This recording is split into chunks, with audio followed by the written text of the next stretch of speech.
Bishop, because of our time, just to quickly, these last two questions. The first one is about Apostle T.F. Chiwenga's divorce.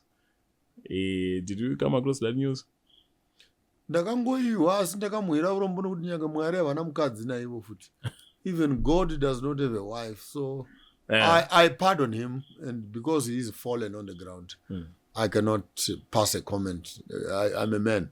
I will not kick a man that is on the ground. But Apostle Chiwenga needs psychological help. Kukuti awisise kuti he is not the alpha and omega of religion. He is not a law to himself.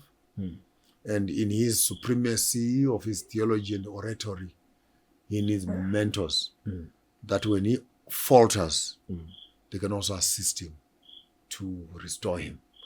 But because he has made himself an assistant Jesus, he has made himself an assistant God, even at the moment of his rubbish. Akazizora mathuzi kumeso kudaiso. Kuzora mathuzi kumeso. He still wants to come up and speak as if he has a word to speak. He needs help. He needs rehabilitation. And he needs theological discipline, especially on his tongue.